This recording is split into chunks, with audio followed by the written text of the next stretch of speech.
ইসলামাবাদে যুক্তরাষ্ট্র ও ইরানের মধ্যকার আলোচনা কোনো চুক্তি ছাড়াই শেষ হওয়ার পর এবার তেহরানের উপর কঠোর ব্যবস্থার ইঙ্গিত দিয়েছেন মার্কিন প্রেসিডেন্ট ডোনাল্ড ট্রাম্প।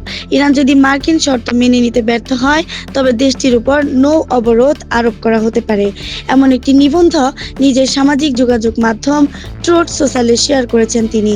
রবিবার 12 এপ্রিল ইসরায়েল ভিত্তিক সংবাদ মাধ্যম টাইম অফ ইসরায়েলে খবর প্রকাশ জানিয়েছে। ট্রাম্প সমর্থিক সংবাদ মাধ্যম জাস্ট দ্য নিউজে প্রকাশিত ওই নিবন্ধটির শিরোনাম, ইরান মাথা নত না করলে প্রেসিডেন্টের হাতে থাকা তুরুপের তাস নৌ অবরোধ।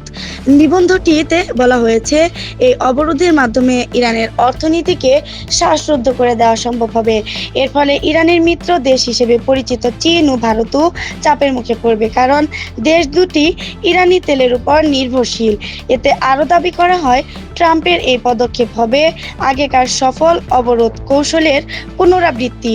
এর আগে গত জানুয়ারিতে ভেনেজুয়েলার নেতা নিকোলাস মাদুরোকে মার্কিন বাহিনীর হাতে আটকের আগে দেশটির উপর নৌ অবরোধ আরোপ করা হয়েছিল, যা ভেনেজুয়েলার অর্থনীতিকে পুরোপুরি ধসিয়ে দিয়েছিল।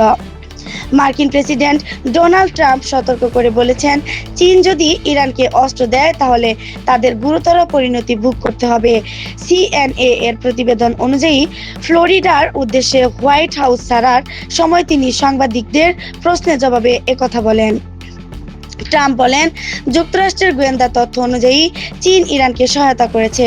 যদি এটি সত্য হয় তাহলে চীন বড় সমস্যায় পড়বে।